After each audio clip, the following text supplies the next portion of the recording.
구약성경 여호수아서 1장 말씀 보겠습니다. 구약성경 여호수아서 1장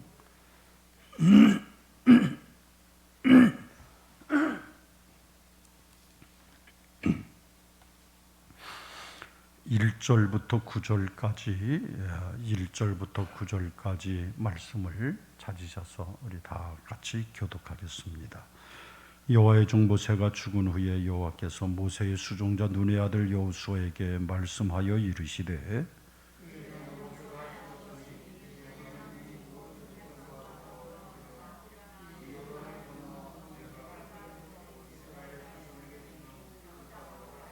내가 모세에게 말한 바와 같이 너의 발바닥으로 밟는 것은 모두 내가 너희에게 주었노니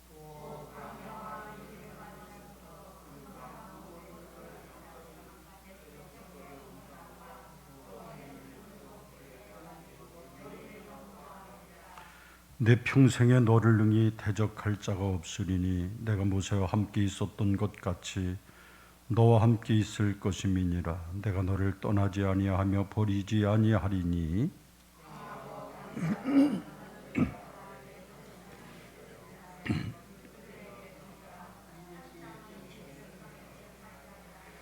오직 강하고 극히 담대하여 나의 종 모세가 내게 명령한 그 율법을 다 지켜 행하고 우로나 좌로나 치우치지 말라. 그리하면 어디로 가든지 형통하리니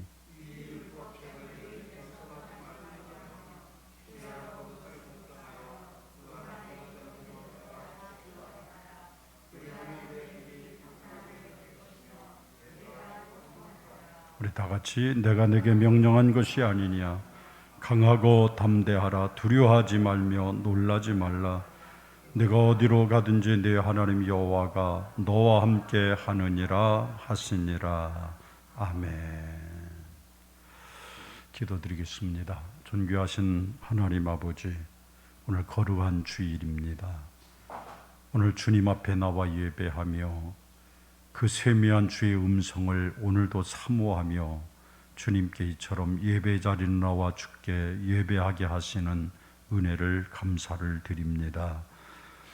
온통 코로나로 인해서 모든 일상이 무너져가고 있는 이때 오늘 아버지의 거룩한 교회에서도 예배하지 못할 만큼 이런 많은 사태 속에서 오늘도 저희들 모여 예배하게 하시고 하나님께 경배할 수 있는 축복을 주시니 감사를 드립니다.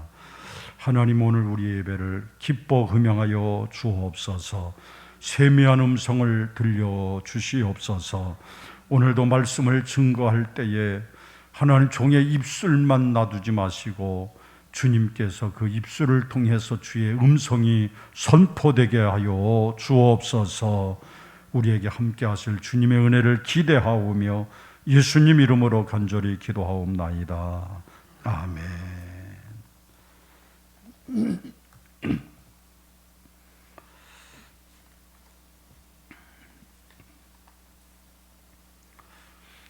오늘 본문 말씀 여러분들이 읽어보셨지만은 형통이라고 하는 말이 참 많이 나오죠.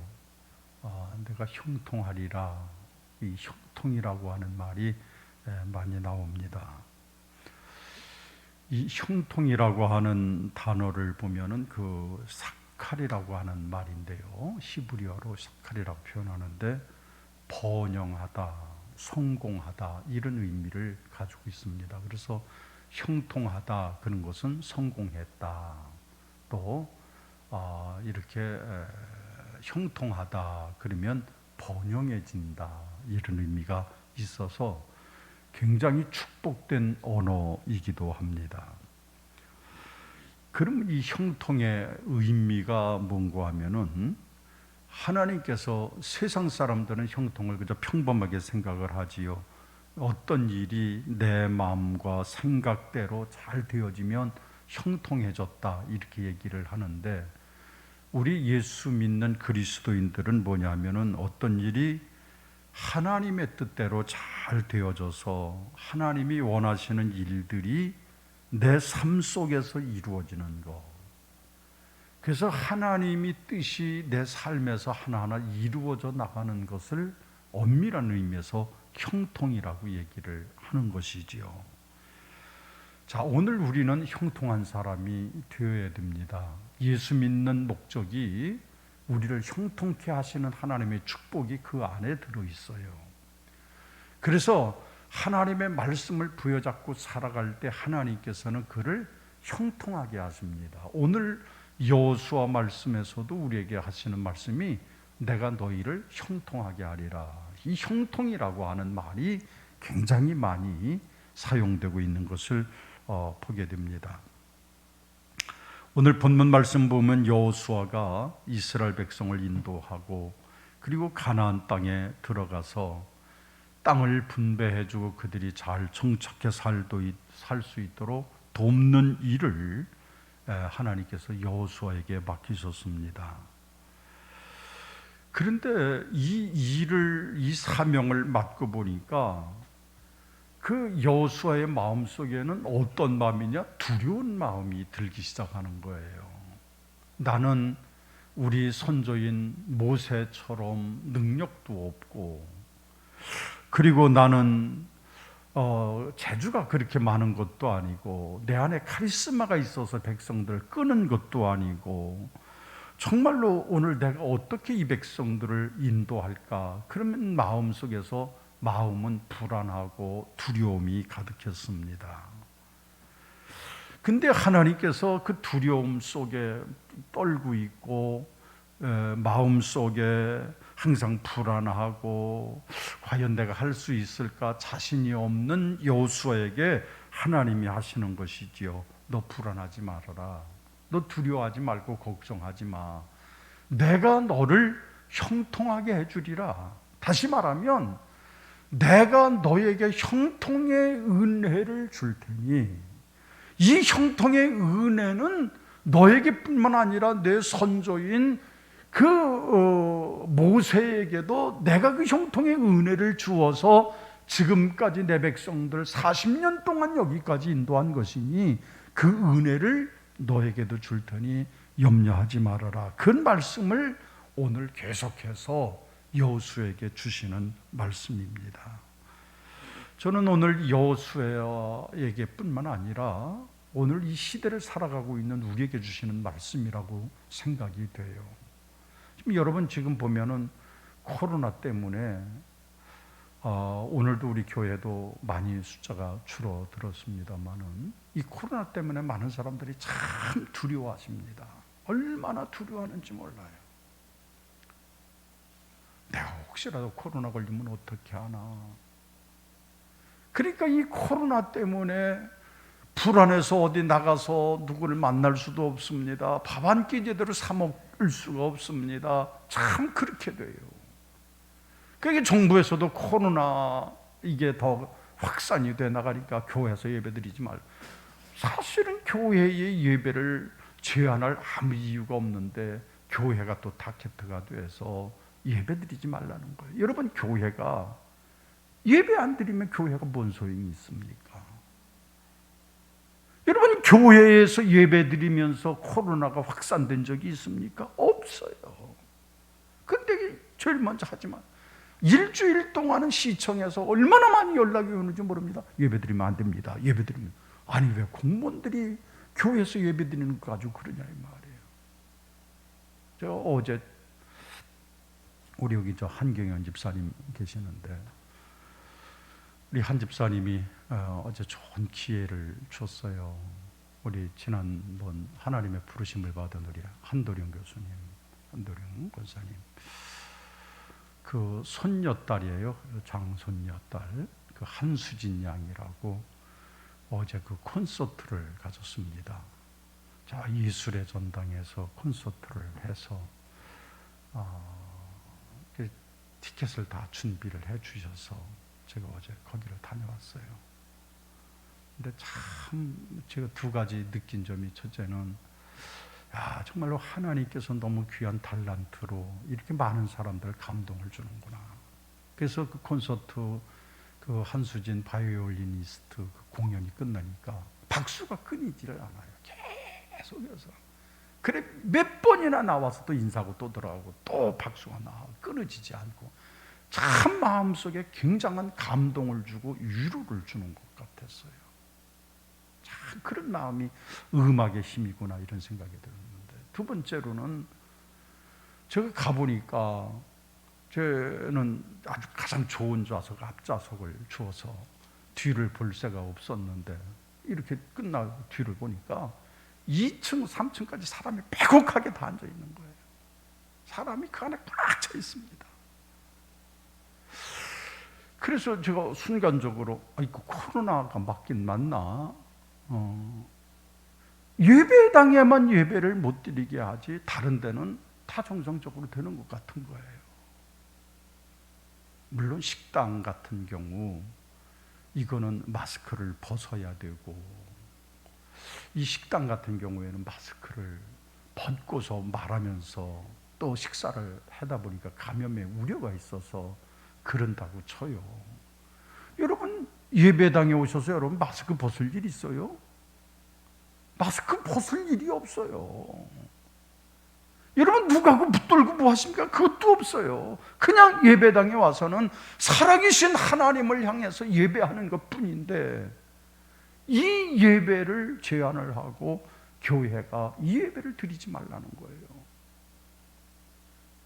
그러니까 우리 모든 사람들은 또 두려워서 교회만 가면 또 감염되는 줄로 생각을 하고, 교회 안 가는 것, 그것이 내가 오히려 잘하는 것처럼 생각하기 쉽단 말이에요.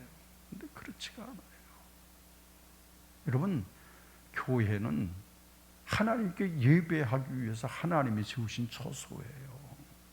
교회가 예배 안 드리면 교회가 아무 의미 없어요. 대궐같이 진 집이라도 예배가 없는 교회는 뭐 교회예요. 그게 건물일 뿐이죠. 그래서 저는 생각할 때 2주간 특별히 우리가 경계하고 2주간 동안 특별히 조심할 거는 조심해야 되겠지만, 하나님께 예배하는 것만큼은 중단하면 안 된다, 이 생각이 드는 거예요. 왜? 두려움 때문에 예배하지 못하는 거예요. 두려움 때문에. 두려움 때문에 하나님께 나가지 못하는 것이고, 두려움 때문에 하나님을 만나는 일을 우리 스스로가 거부하고 있는 거예요. 여호수아의 마음속엔 두려움이 가득합니다. 불안합니다. 내 백성들을 어떻게 할까 마음이 초조해집니다. 그때 그 여호수아에게 말씀하시는 거예요. 여호수아야, 너 마음속에 불안하지 말고 근심하지 말고 걱정하지 말아라. 너 마음속에 두려워하지 마. 내가 너를 형통하게 하리라. 이게 하나님의 음성이에요. 오늘 여러분 두렵습니까? 하나님이 여러분과 함께 하시고 여러분을 지키시고 약속하신 그 형통함을 여러분에게 주실 것을 믿으시기를 바랍니다. 하나님은 그렇게 하시는 거예요. 두려워하지 마세요. 첫째로, 형통한 신앙은 마음을 강하게 가져야 형통한 신앙이 됩니다. 마음이 강해야 돼요. 그래서 성경에는 계속해서 우리 마음속에 마음을 강하게 하라고 할게요. 여러분, 마음이 약해서는 예수 믿기 어렵습니다. 예수 믿을 때 좀 마음이 강해야 돼요. 조금만 감기 하나만 들어도 이거 내가 죽는가 보다, 그냥 여러분 그렇게 약해져서는 안 돼요. 바울처럼 살아도 내가 주를 위해 살고 죽어도 내가 주를 위해서 죽노라, 이런 담대한 마음 가지고 나갈 때 하나님께서 여러분의 삶 위에 항상 형통한 길로 인도해 주실 줄 믿습니다. 그 공산권의 선교를 담당하셨던 그 범 브렌트라고 하는 목사님이 계셨습니다. 아주 공산권에서 투옥되기를 계속 반복하고 반평생 계속해서 평생을 그 감옥에서 살았던 분입니다. 그러니까 언제 내가 잡혀 죽을지, 언제 내가 총살을 당할지 언제 누구를 보내서 나를 죽일지 정말로 불안이 엄습해오고 두려움이 가득할 수밖에 없는 거죠. 그 어느 한 날도 또 교도소에 들어갔습니다. 복음을 증거하다가 또 잡혀서 교도소에 들어갔는데 하나님 앞에 기도를 하는 거예요. 하나님, 내가 또 잡혀왔지만 여전히 내게 다가오는 이 불안함, 여전히 내게 나를 짓누르고 있는 이 두려움, 이거 어떻게 이길 수 있겠습니까? 그렇게 기도를 하는데 하나님이 감동을 주시는 거예요. 너 두려워하지 말아라. 내가 염려한다고 내가 될 일이 있느냐? 두려워하지 말아라. 그러면서 하나님의 말씀 속에 자신도 모르게 손이 가면서 피니까 두려워 말라고 하는 말씀이에요. 그래서 하나님께서 오늘 내게 두려워하지 말라고 말씀하시는데 그 이유가 뭘까? 그래서 성경을 계속 읽다 보니까 성경 일독을 전체를 읽다 보니까 거기에 두려워하지 말라고 하는 것이 365번이나 나오는 거예요. 그래서 그때 본브란트 목사님이 깜짝 놀라서 아니 어떻게 하나님께서 내게 이렇게 두려워하지 말라고 하는 말씀을 계속 하실까? 그래서 그 말씀을 붙들고 그래 내가 왜 두려워하랴? 내가 죽음이 두려우랴? 내가 무엇이 두려우랴? 그러면서 하나님 앞에 마음을 강하게 먹고 내가 살아도 주를 위해 살고 죽어도 주를 위해 죽는다, 그 마음을 가지고 공산권 선교에 더 열심히 매진했다고 하는 그런 얘기 있습니다. 여러분, 우리를 주저주저하게 만드는 게 뭔 줄 아십니까? 두려움이에요. 나를 나약하게 만드는 이유가 어디 있는 줄 아세요? 두려움이에요. 오늘도 세상은 우리를 두려움으로 주고 있는 요인들이 많아요. 굉장히 많아요. 그러니까 신앙이 자꾸 나태해지게 되고 점점점 퇴보하게 될 수밖에 없어요. 이게 왜? 두려움 때문에 그래요. 생명에 대한 두려움이 있습니다. 건강에 대한 두려움이 있습니다. 물질에 대한 두려움이 있습니다. 이모저모 여러 가지 두려움이 있습니다. 요즘 같은 경우에는 코로나 때문에 혹시라도 내가 걸리면 어떡하나 두려움이 있습니다. 두려움이 있어요. 참 두려움이 많아요. 우리 교회에서도 지난 주간에 월요일 날 아침에 우리 김효숙 집사님이 문자를 보내놓으셨어요.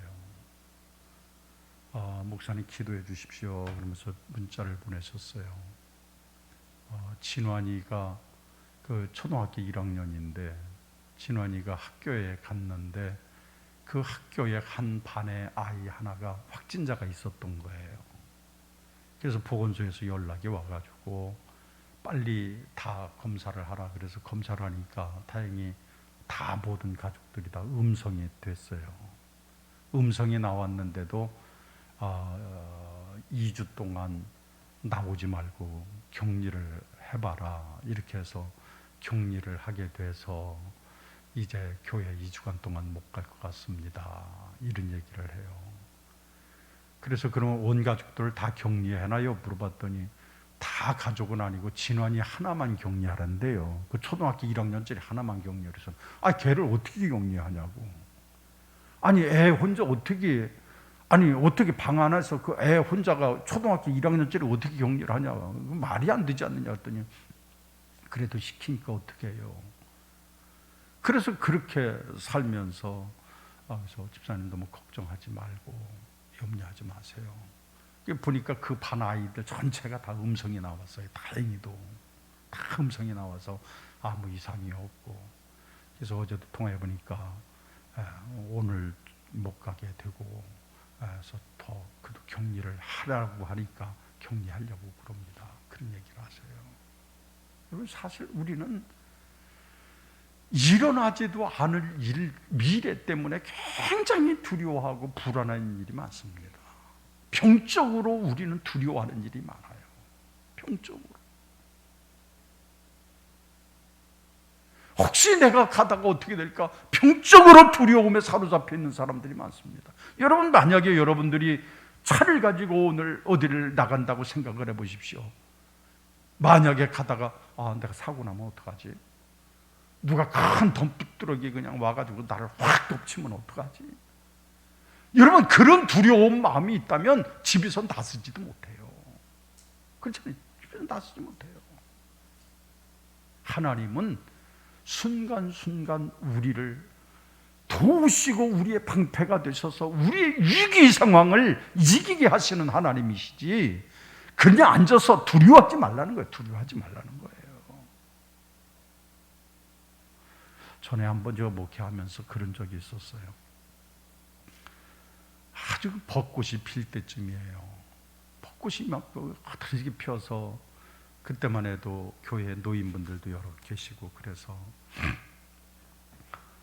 그땐 또 차도 많이 흔하지 않았던 시절이었는데, 그래서 남의 차를 빌려서 그래서 노인분들을 차에다 잔뜩 태우고, 그리고서 저 전라도 정읍에 있는 내장산을 갔어요. 정읍에 있는 내장산을 가는데 저도 들떠 있고 뒤에 권사님들도 다 들떠 있고, 이제 우리가 이렇게 시골에서 살면서 이렇게 벚꽃 구경을 다 하게 됐다. 너무 좋아서 가는데요. 저도 그때도 운전도 참 미숙할 때였어요. 그리고서 한참을 가는데, 고속도로를 가는데 갑자기 이 공사 차량인 모양이에요. 공사 차량인데 그냥 거기에 일하다 말고 주소 실은 물건들이 있는 거예요. 큰 도라모통도 있고 큰 삽도 있고 이런 질통도 있고, 그 특별한 이 장치를 안 해놓고 고속도로를 달리다가 이 도라모통 하나가 뒤에서 뚝 떨어져 가지고 있는데, 바로 나는 가는 차 앞으로 되글되글 굴러오는 거예요. 순간적으로 야, 큰일 났다. 우리 교인 식구들 다 죽게 생겼다. 그때 운전도 서툴지요. 어떻게 대처할 능력도 없지요. 정말로 앞이 순간 캄캄해지는 거예요. 그러면서 주여! 그러고서 그냥 가는데요. 그 도라모통이 떼굴떼굴 고속도로에서 뒤에서 앞에 있는 그 화물차에서 떨어져서 나를 향해서 굴러오는데, 굴러오다가 그게 그냥 옆으로 싹 비켜나가는 거예요. 살았다. 그래서 하나님의 백성들에게 하나님은 그렇게 말씀하시는, 너희가 무슨 독을 마실지라도 해받음을 받지 아니하리라. 내가 너를 눈동자같이 보호하리라. 그래서 하나님의 백성들은 항상 하나님께서 주야로 우리를 보호하신다. 주야로 주무시지 않고 보호하시는 분이 하나님이시라는 거예요. 그러니까 다른 말로는 뭐예요? 너 두려워하지 말아라. 너 염려하지 말아라는 거예요. 여러분, 내가 염려하다 보면 당장 나가지를 못해요. 내가 혼자 운동하러 걸어 나가다가 혹시라도 뒤에서 누구 술 찬 차가 확 받으면 어떡하나? 아니면 내가 다리 위를 건너갈 때 이거 다리가 확 무너지면 어떡하나? 그 염려가 되면 여러분, 우리 하루도 살 수가 없어요. 살 수가 없어요. 전 군대에 있으면 훈련 받으면서 그 훈련 받는 도중에 그 조교의 상담을 하게 됐습니다. 이름은 지금 기억이 안 나는데, 저는 좀 훈련을 받는 병사였고 우리를 가리키고 있는 교관인데, 어떻게 잠시 휴식 시간에 뭐 하느냐 이제 얘기가 나오다가 제가 전도사라고 하는 얘기를 듣고 자기를 보자는 거예요. 그러더니 훈련을 빼면서 자기하고 얘기를 하자는 거예요. 그게 갑자기 훈련을 하다가 말고 저는 그분을 상담을 하게 됐습니다. 이 상담을 하는데 얼굴이 창백해요. 그러더니 마주보고 둘이 있는데 눈이 굉장히 불안해. 얼마나 불안한지 몰라요. 내가 불안할 만큼 불안해. 눈동자에 쓰여져 있어요. 그래서 하나하나 이야기를 하면서 풀어나갔더니 이 환각과 환청에 시달리는 거예요. 항상 누군가가 자기를 죽이려고 한다는 거예요. 항상 누군가가 자기를 노려보고 있다는 거예요. 누군가가 총을 가지고 자기를 쏴 죽일 것 같다는 거예요. 불안해서 견딜 수가 없으니까 밤에 잠을 한숨도 못 자는 거예요. 한 두세 시간을 같이 있으면서 제가 상담을 하고 이야기를 하고 그랬더니 이제는 좀 살 것 같다고, 내가 한번 노력해 보겠다고, 그리고서 그 위기를 잘 극복을 했던 경험이 있습니다. 여러분, 사람은 항상 위험 요인이 누구에게든지 다 있어요. 그것을 맡기느냐 맡기지 못하느냐가 문제지 누구에게든지 요소는 다 있습니다. 여러분, 주님께서 말씀하세요. 너 염려 내가 붙들고 있을 거 아니라는 거예요.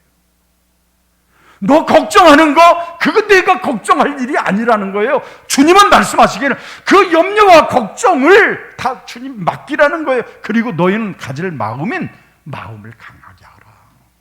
강하게 하라. 예수님의 제자들 가운데도 참 약한 제자들이 많았죠. 예수님이 십자가에 달려서 돌아가시고 나니까 제자들이 다 뿔뿔이 다 흩어졌어요.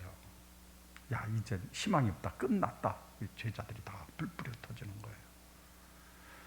그때 제자들 둘이 임마오라고 하는 자기 고향을 향해서 터덜터덜 갔어요. 야, 이제 우리는 어떡하냐. 이제 우리가 따르던 주님도 죽으셨는데 이제 다시 돌아가서 농사를 져야 되나, 아니면 이거 우리가 뭐를 해야 되나. 그리고 터덜터덜 가고 있는데 옆에서 누군가가 말꾼이 하나 붙었어요. 그러면서 말을 거는데 가만히 서로 간에 대화를 주고받고 주거니 받거니 하다 보니까, 아니,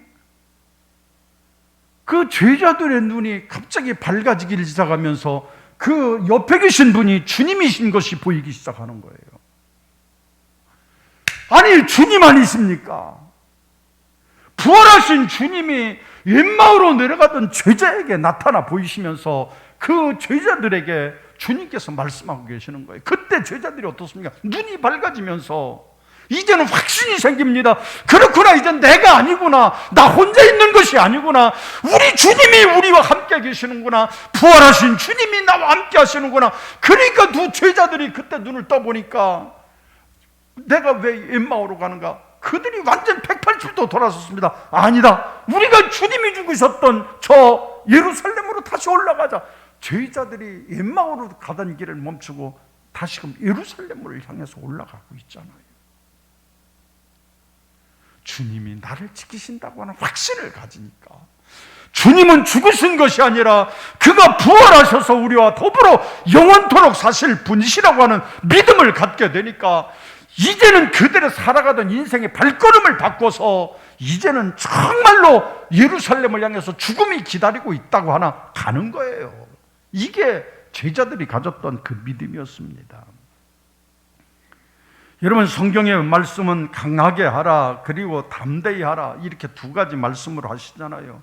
이 강하게 하라고 하는 말은 뭐냐면은, 여러분, 그 말은 손에 힘이 있는 상태, 아주 손이 그냥 척 풀어진 상태가 아니라 손에 무엇이든지 잡히는 대로 꺾일 듯한 그런 힘을 가진 것을 강하게 하다, 이렇게 해요. 그 다음에 담대히 하다, 그러면 무릎에 힘이 있는 것을 얘기해요. 손과 무릎에 힘이 넘쳐나서, 손과 무릎에 힘이 넘쳐서, 그래서 앞을 향해서 전진해 나가라고 성경은 말씀하면서 강하고 담대하라, 그렇게 나가라는 거예요. 주저할 것이 없어요. 그냥 나가라는 거예요. 염려할 것 없이 그냥 나가라는 거예요. 여러분, 걱정할 것 없이 가라는 거예요. 이게 하나님의 말씀이고 명령입니다.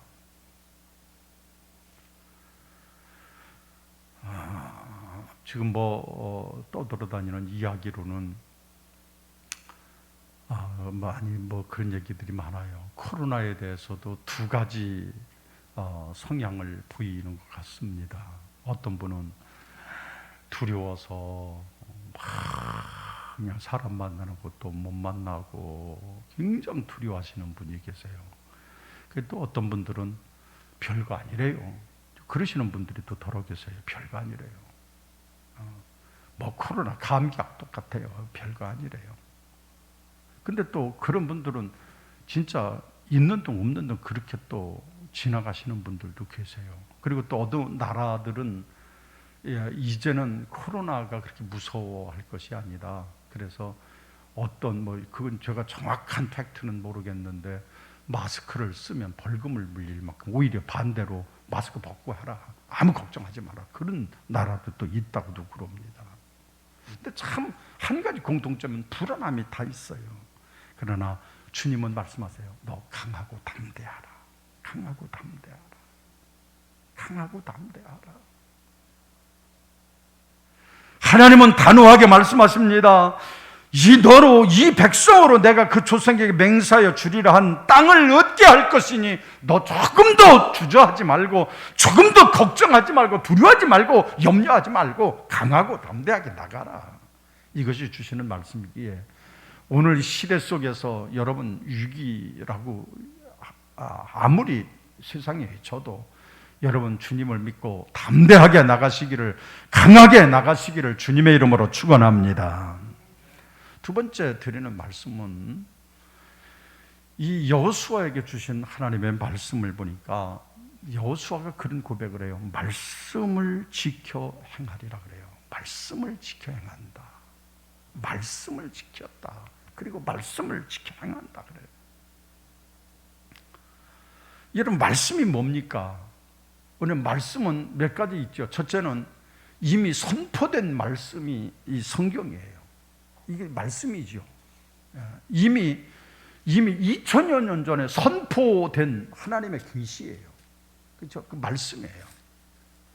그리고 또 말씀이 이것만이 아니죠. 오늘 이 시대에 매 설교 때마다 선포되는 이 메시지, 이것을 말씀이라고 그래요. 그래서 하나님의 종들의 입술을 주장하시고 그 종들을 통해서 하나님은 이 시대에 필요한 말씀을 오늘도 계속 쏟아 놓으세요. 오늘도 그렇게 얘기하죠. 계시된 말씀은 오늘도 주시고 있어요. 오늘 우리는 설교를 들을 때 한 귀로 듣고 한 귀로 흘러내서는 안 됩니다. 또 이 설교가 그냥 목사님이 그냥 어떻게 연구해서 그냥 하는 내용이니까 그냥 그렇고 그런 거니까 그냥 우리가 그렇게 생각해서도 아니에요. 이게 하나님의 말씀이에요. 말씀. 여호수아에게 하나님 말씀합니다. 너는 말씀을 지키고 그 말씀을 가지고 행하라는 거예요. 말씀을 가지고 행하라. 유명한 예화가 하나가 있습니다. 그 고아의 아버지라고 그러죠. 그래서 한 3,000명의 고아를 길렀던 조지 물러라고 하는 목사님이 계셨습니다. 이 조지 물러 목사님은 3,000여 명의 고아들을 기르면서 그렇다고 해서 그가 재산이 있고 많은 것도 있는 것도 아니에요. 이 3,000여 명의 그 고아들을 기르면서 어떤 때는 정말로 먹을 것이 하나도 없어서 아이들 빈 접시를 다 갖다 놓고서 자 우리 기도하자. 그럼 애들이 눈을 휘둥그레 뜨고 선생님 아무것도 없는데 뭔 기도를 해요? 그래도 빈 접시 놓고도 기도해야지. 그리고 기도를 하는 거예요. 하나님 오늘도 일용할 양식 주셔서 감사합니다. 당신의 백성들을 굶기지 않고 그저 하나님께서 보살피신 은혜가 오늘도 임한 줄로 믿습니다. 하나님 감사합니다. 기도하는 거예요. 그때 영문도 모르는 아이들은 아무것도 없는 빈 접시를 놓고서 하나님 앞에 아멘 아멘 기도하면서 기도를 하는데 기적적으로요 예수님 이름으로 기도합니다 아멘. 그런데 그때서 바깥에서 문을 두드리는 소리가 들리는 거예요. 누구십니까? 나가봤더니 오늘 일찍 오려고 그랬는데 얼마나 차가 막혔는지 이제서야 도착을 했습니다. 먹을 양식이 잔뜩 실은 차가 도달을 하면서 아이들에게 풀어주더라는 거예요. 아이들에게 봐라. 그저 우리가 하나님 앞에 기도하기만 하면 이렇게 하나님이 하신다. 그걸 가르쳐요. 그분이 조지 물러라고 하는 목사님이에요. 뒤에 에어컨 끄시죠. 박장님이 아주 그냥 머리가 시려워서 아주 쩔쩔 매시는구만. 거기도 끄세요. 옆으로 가서 조금 이 예배 시간에 그러시죠. 어떤 분은 또 그래서 이쪽은 가급적 에어컨을 안 틀긴 하는데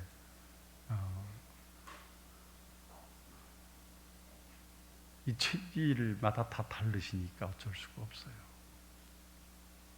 이 조지물 목사님이 그랬어요. 어떤 사람이 와서 그랬어요. 목사님, 당신이 이렇게 3,000명의 고아들을 먹이고 입히시는데 어떻게 이렇게 하셨습니까? 그랬더니 그분이 하는 얘기가 그래요. 나는 성경을 읽기만 하는데도 하나님이 이복을 주셨습니다. 나는 지금까지 성경을 읽은 것이 100독을 읽었습니다. 100독을 넘게 성경을 읽었는데 성경을 읽으면 읽는 순간 하나님이 복을 주시고 읽기만 해도 응답해 주시고 그 하나님의 말씀을 가지고 내가 읽고 순종하니까 하나님께서 아낌없이 내게 주셔서 난 3,000명의 아이들을 먹일 수 있었습니다. 그렇게 얘기를 하는 거예요.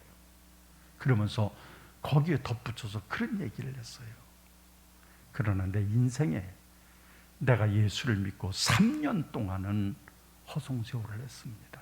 그때는 성경도 안 읽었습니다. 하나님의 말씀이 무엇이 있는지도 몰랐습니다. 그런데 그 3년 동안은 내 인생에서 잃어버린 시간들 뿐입니다. 그 얘기를 하는 거예요. 내가 하나님의 말씀 성경을 알고부터는 그때부터 이 성경 말씀을 통해서 하나님이 일용할 양식을 주시고 날마다 필요한 은혜를 공급해 주시는데 나는 이 성경을 낄 수가 없습니다. 그래서 54년 동안 그 아이들을 돌보면서 그 경험으로 다른 하나님의 말씀밖에는 없습니다. 말씀을 사랑하는 거예요. 말씀. 오늘 7절 말씀에 보면 율법이라고 하는 단어가 나오지요. 율법이라고 하는 것 십계명을 뜻하는, 좁은 의미에서는 십계명이지만 넓은 의미에서는 하나님의 말씀이에요. 하나님의 말씀. 이 하나님의 말씀을 붙들고 살라 그거예요. 여러분, 오늘 이 세대 속에서, 오늘 이 험한 세월 속에서 하나님의 말씀 의지하고 살아라 그런 거예요. 하나님의 말씀 붙들고 살고 말씀 의지하고 살고 말씀만 가지고 살아라. 그렇게 사시기를 예수 이름으로 축원합니다. 오늘 우리는 좀 안타까운 것들이 하나님의 말씀이 점점 멀어져. 참 멀어지는 것 같아요. 성경들 잘 안 가지고 다니세요. 왜? 이게 참 좋은 것도 있지만 안 좋은 것도 참 많아요. 이거 생기면서부터 대부분이 교회는 그냥 와서 앉아 계시는 거예요. 저거 보면 다 페이지 남겨줘, 뭐 다 나오니까 뭐 성경까지, 저희 성경을 그래서 여기 화면에 안 넣다가 요즘 그냥 부득불 넣긴 놓는데 다 그냥 교회 오면 그냥 가서 눈만 뜨고 있으면 되니까. 근데 한편으로는 이 하나님의 말씀을 사랑하는 마음이 적어졌어요. 옛날은 어땠어요? 뭐 옛날 얘기 자꾸 하면은 아주 그 꼰대라고 그러는지, 요즘 꼰대라고 그러죠. 나 때는 말이야 그래서 꼰대라고 그러는다는데, 또 그럴지라도 전에는 어땠습니까? 이 말씀이 얼마나 귀한지, 이 말씀을 깨고 살고 이 말씀을 붙들고 살고 그러면서 신앙생활을 하지 않았어요. 요즘이 없어졌어요. 점점 하나님의 말씀이 없어져 버려요. 점점 하나님의 말씀이 내게서 설무시 자취를 감춰지기를 시작합니다. 말씀이 내 안에, 말씀을 내 속에 모셔드리고 그 말씀을 통해서 하나님을 더 깊이 믿고 말씀대로 순종해 살아야 되는 우리들이, 그런 삶이 점점 미약해져 가는 것 같아요. 여러분, 하나님의 말씀 꼭 의지하셔서 말씀만 붙들고 사는 축복이 여러분과 함께 하시기를 주님의 이름으로 축원합니다. 그리고 좌우로 치우치지 말아야 돼요. 좌우로 치우치지 마세요. 한마디로 하나님의 백성답게 살라. 하나님 백성답게 살라. 우리 한번 따라서 하실까요? 하나님의 백성답게 살자. 아멘. 그렇게 사세요. 이게 좌우로 치우치지 않는 거예요. 하나님 백성답게 사는 거예요. 백성답게 사는 거예요. 그 옛적에 우리나라 국방장관도 하시고 그랬던 분이 계시는데 장로님이세요. 그 장로님이 사단장 재임할 때 장로가 되셨는데 그 장로 취임식을 준비를 해서 부대에서 거대한 행사가 벌어졌습니다. 그래서 이 장로를 내가 어떻게 해야 되는가? 이 군대 장성인데 내가 어떻게 장로를 해야 되는가? 그래서 이제 목사님들이 축사를 해주고 설교로 교훈을 해주고 이 장로가 된 순간부터 하나님께서 함께 하실 텐데 그래서 이제 장로님이 되셨으니 이제 장로님 하나님이 함께 하시는 것처럼 장로님도 어떤 결단을 가지고 사셔야 됩니다. 근데 얼른 그때 그 생각이 들더라는 거예요. 하나님, 내가 이제는 좌로나 우로나 치우치지 않고 하나님만 바라보고 살겠습니다. 오직 하나님만 바라보고 살겠습니다. 그리고 소원을 했다는 거예요. 첫째는 제가 지금 장군이지만 내가 이 장군으로서 지휘관으로 살면서 절대로 술, 담배는 입에 대지 않겠습니다. 여러분, 군대에는 그 술 문화이기 때문에 술 안 먹고는 못 배겨요. 그렇게 하겠습니다. 두 번째, 어떤 일이 있어도 주일 성수는 물론이거니와 이젠 장로로 새벽 기도 철저히 하겠습니다. 소원을 했어요. 여러분, 그게 말은 쉽지 그게 쉬운 일이 아니죠. 말은 쉽죠. 하나님이 그 결심을 보시고 축복하셔서 사단장 마치고 국방장관으로. 여러분, 내가 좌로나 우로나 치지 하나님의 백성답게 살리라고 하는 믿음의 각오를 가지고 아무리 혼란한 시대 속에서 나는 하나님의 백성답게 살려라. 나는 하나님의 백성답게 살 것이다.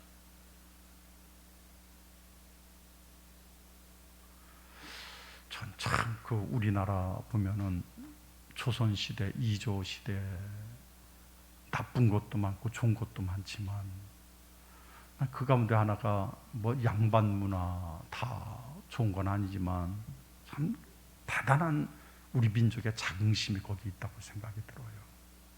옛날에 그렇잖아요. 양반들은 냉수를 마시고도 이를 쑤신다고 그러잖아요. 뭐 고기라도 씻고 온 것처럼.